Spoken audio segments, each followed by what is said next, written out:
If you live alone, I need you to do something for me before you keep watching. Check that your back door is actually locked. Not the front one, the back one. Because the night I'm about to tell you about, I was so sure mine was locked. I wasn't. I live in a small rental house outside Tulsa, Oklahoma, at the edge of a neighborhood that hadn't finished being built. Half the lots around me were still dirt and framing lumber. I liked it that way. My landlord said the isolation was temporary, that families would move in eventually, and it would feel normal. It was a Tuesday in October, cold enough that I'd finally caved and turned the heat on for the first time that season. I remember that detail because the furnace kicking on made this low, groaning sound through the vents, and for the first 20 minutes I kept thinking something was wrong with the house. Something was wrong. I just didn't know it was outside instead of inside. I was on the couch with my laptop, half watching a show, half answering emails I should have answered 2 days earlier. Around 11:40 my phone buzzed. A text from an unknown number. Just 3 words. Is your generator on? I didn't have a generator. I stared at it for a second, assumed it was a wrong number, and put the phone face down on the cushion next to me. That's the kind of thing you brush off when you're tired, and the volume on the TV is loud enough to make the world outside feel very far away. At 11:52 I heard the side gate. Not footsteps, not a shadow. The actual metal latch of my side gate, the one that led to the backyard, lifting and dropping back into place. A specific mechanical sound. Clink. Then the gate itself, swinging on its hinge with that particular creak you learn without ever meaning to learn it, because you've heard it every single day taking out the trash. I paused my show. I remember doing that very deliberately, like some part of my brain thought silence would help me hear better, which it did, and I instantly regretted it. Because right after, I heard the back door handle turn. Not rattle. Turn. Like someone testing it slowly, patiently, the way you'd test a door you already expected to be locked and were mildly surprised to find yourself even trying. It didn't open. That door was locked. I got up off the couch and I did the thing you're taught never to do, which is walk toward the sound instead of away from it. In my defense, the only other direction was my bedroom, which had a window facing that exact side yard, so there wasn't really a safe direction. I picked the one where I could at least see something coming. I got to the kitchen and looked through the little window set into the back door. There was a man standing on my back step, not lurking at the edge of the yard, standing directly on the step, close enough that if the door had opened, we would have been face to face.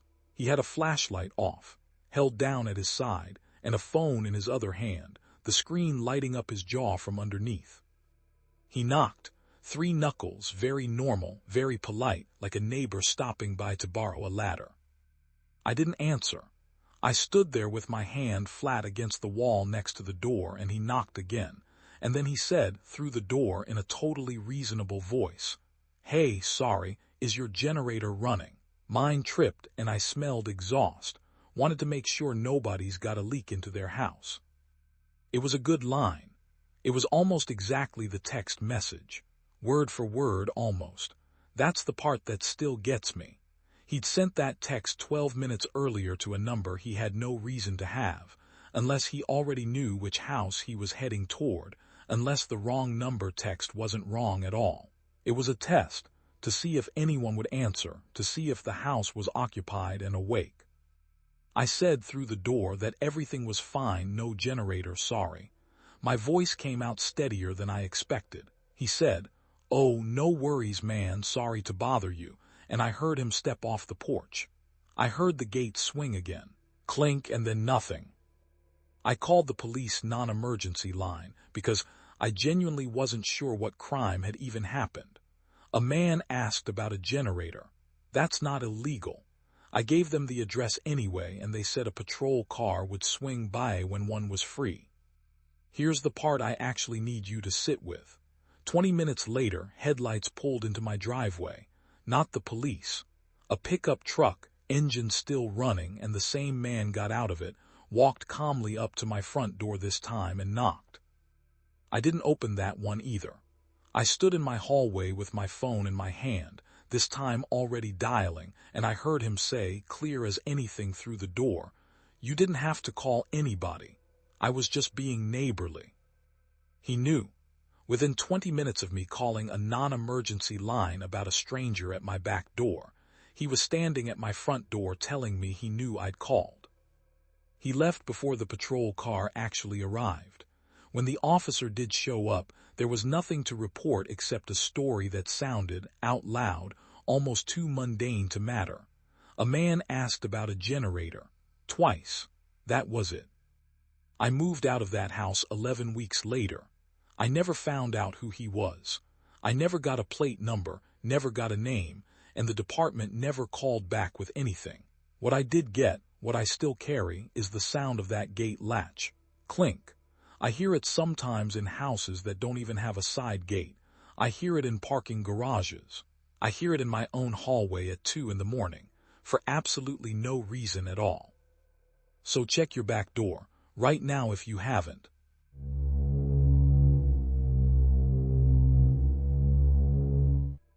Have you ever been lying in bed late at night, heard a sound outside your window, and convinced yourself it was just the wind? I used to do that too. This happened to me on Tuesday night in October, in a small rental house on the edge of Bakersfield, California. I just moved in 3 weeks earlier. Single guy, mid-20s, working a warehouse job that had me coming home exhausted every night. The house was cheap for a reason. It sat at the end of a dead-end road, backed up against an empty field that used to be a farm. No neighbors close enough to hear you scream. I didn't think about that when I signed the lease. I do now. That Tuesday started normal. I got home around 8, microwaved some leftovers, watched TV until my eyes got heavy. Around 11, I turned everything off and went to bed. That's when I heard it. A low thud, like something heavy had been dropped onto the ground outside my bedroom window.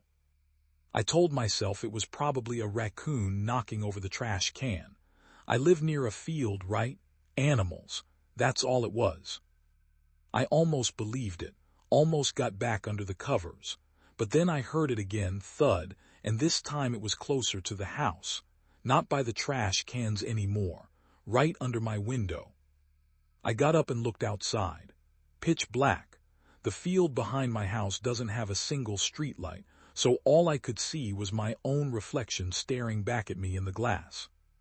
I want you to understand something. I am not a nervous person. I don't jump at horror movies. I've camped alone in the woods and slept fine. But that night, something in my gut told me to stay awake, and I listened to it.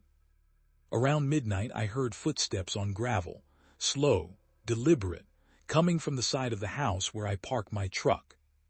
My phone was on the nightstand. I grabbed it and killed the brightness so the light wouldn't show under the door, and I just listened. The steps stopped. Then I heard metal, a soft, careful rattle like someone testing my truck door handle. I live alone. There is no reason for anyone to be touching my truck at midnight. I got out of bed as quiet as I could and moved to the hallway, away from the windows. My kitchen has a side door that leads out toward the driveway, and through the thin curtain over its little window, I could see a shape. Not clearly, just a shift in the darkness, a shoulder, maybe an arm, moving along the side of my truck. I didn't call out. I didn't turn on lights. Something in me said that would be the worst thing I could do, announce that I was awake, that I knew. I backed into my bedroom and grabbed the aluminum bat I kept in the closet, more out of habit from college than any real plan to use it. My hands were shaking so bad I could hear the bat rattling against my own fingers. Then I heard my truck door open. A car door at midnight on my property. I wasn't imagining a raccoon anymore. This was a person, and they were going through my things. I thought about my phone, about calling 911 right then, but the operator would ask for an address, ask me questions, and every second I spent on that call was a second I wasn't watching that door. So I stayed against the wall, watching the hallway, waiting to see if that shape would come toward my house next. The truck door shut. Soft, not slammed, someone trying to be quiet, which honestly scared me more than if they'd been loud about it. Loud meant careless. Quiet meant they didn't want to wake me up. Quiet meant they weren't finished. I heard the gravel again. Footsteps, slow, moving away from the truck. For a second I thought maybe that was it, maybe they got what they wanted and were leaving. Then the steps stopped completely. Silence is so much worse than sound. At least with footsteps you know where somebody is. Silence means they could be anywhere. Silence means they might be standing still, staring at your house, deciding what to do next. I stood in that hallway for what felt like 20 minutes, but was probably closer to 5. My legs were shaking so bad I had to lean against the wall. And then, from right outside my kitchen door, the one closest to where I was standing, I heard breathing, like someone standing 2 feet from me on the other side of a door that was, I suddenly realized, not locked. I always locked my front door. I never even thought about the side door. I lunged forward and threw the deadbolt so hard I nearly broke it. The second it clicked, I heard the footsteps again, fast this time, moving away, crunching across the gravel toward the field, and then nothing. Just the wind moving through the empty farmland behind my house. I sat on my kitchen floor with that bat until the sun came up. I didn't sleep. In the morning, I found my truck's center console open, glove box hanging out, papers scattered across the passenger seat. Whoever it was hadn't taken anything of real value, some spare change, an old pair of sunglasses, but they'd been inside my vehicle, feet from my bedroom window, close enough to hear me breathing if I'd made a sound. The side door had scratches near the handle, fresh ones, like someone had been working at it, testing it, figuring out if it would give. I moved out 2 weeks later. I never found out who it was. The local police said break-ins happened sometimes out by the fields, transients passing through, kids messing around. Nobody seemed too concerned. But I think about that breathing every single day, right outside a door I never bothered to lock. If you live alone, check your doors tonight. Every single one. Because you never know what's standing on the other side, listening to you breathe, waiting to see if you'll notice before it's too late.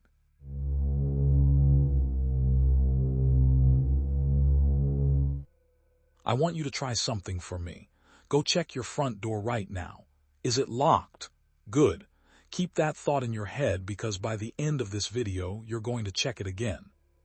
This happened in a quiet suburb outside Columbus, Ohio, in a house I'd lived in for 6 years and thought I knew every sound of.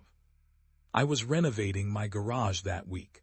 I'd torn out the old drywall to deal with a mold problem, and I had construction lights set up, extension cords running everywhere, tools scattered across the concrete floor. It was almost midnight and I was still out there, sanding down a support beam, when the power went out. Not just the garage. The whole house went dark. I stood there in pitch black, sander in my hand, and for a second I just laughed.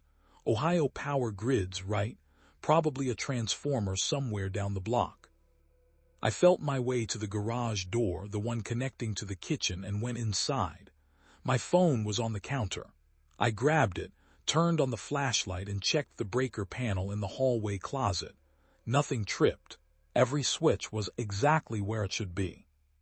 That's when I noticed the kitchen window was open, just a few inches. I hadn't opened it. My wife was out of town visiting her sister, so it was just me in the house, and I do not open windows in October. I closed it, told myself I must have forgotten, and went to check the rest of the house with my phone light cutting through the dark. Everything was normal. Living room empty. Bathroom empty. Bedroom empty. I started to feel stupid for being spooked by a power outage and an open window.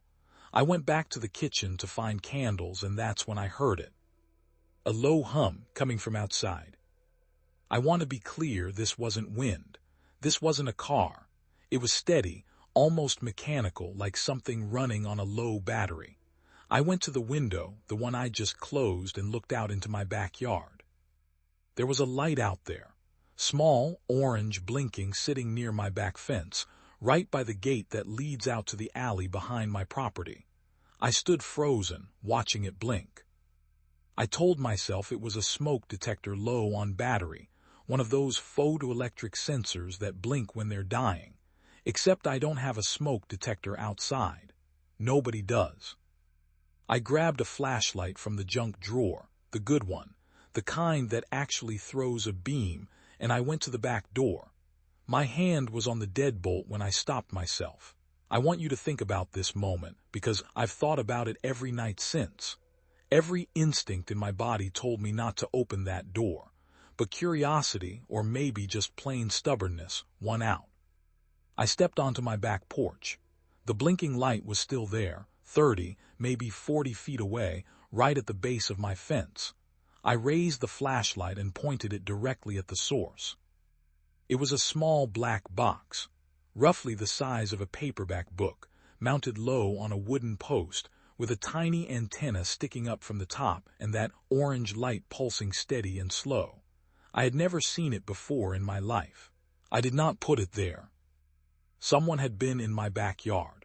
Someone had installed something. And that something had a signal, because there was a faint red LED next to the orange one, blinking in a different rhythm entirely, like it was transmitting. I didn't touch it. I backed into the house, locked the door, and called the police with hands that would not stop shaking. They arrived 20 minutes later, 2 officers with flashlights of their own. One of them crouched by the device, looked at it for a long moment, and said 4 words I will never forget. This isn't a smoke detector. It was a cellular trail camera, the kind hunters use, except this one had been modified. Instead of just storing footage on a card, it had a live cellular transmitter bolted onto the side, jury-rigged with electrical tape, and what looked like a car battery for extended power. It had a direct line, sending real-time footage to somewhere else, to someone else, the second it detected movement. And it had been mounted, according to the officer, for at least several weeks, facing my back door, facing my kitchen window, facing the exact path I walk every single night when I take out the trash. The power outage, they told me, likely wasn't a coincidence at all. The device pulled enough current when it activated its transmitter that it may have tripped something in my aging electrical system, especially with all my construction equipment running that night. In trying to send its footage out one last time, it had basically given itself away. They took the device as evidence. They ran the SIM card information, but it came back to a prepaid burner, untraceable, purchased with cash somewhere in Michigan. No suspects, no leads. Case still open as far as I know. Here's what keeps me up at night: that camera had a memory card. The detective told me, carefully, gently, that they'd reviewed the footage before I asked to see any of it. Weeks of footage, me taking out trash, me standing at that same kitchen window on nights I couldn't sleep, staring out into a yard I thought was empty. Someone had been watching all of it. Someone who knew my routine better than most of my friends do. And whoever they were, they're still out there because the case never closed, and they never found who put it there or why. We moved 6 months later. New house, new city, new state, honestly. But I still check my windows every single night before bed. I still glance at my fence line when I take out the trash. Because here's the truth nobody wants to admit. You don't need a monster in your house to feel unsafe in it. Sometimes all it takes is proof that someone else was already there, long before you ever knew to be afraid. So check your door again, and this time check your yard too. If these stories kept you up a little tonight, hit that subscribe button so you never miss the next one, and drop a like if you made it to the end. Let us know in the comments which story got under your skin the most. We read every single one. Stay safe out there, and maybe double check that back door before you go to sleep.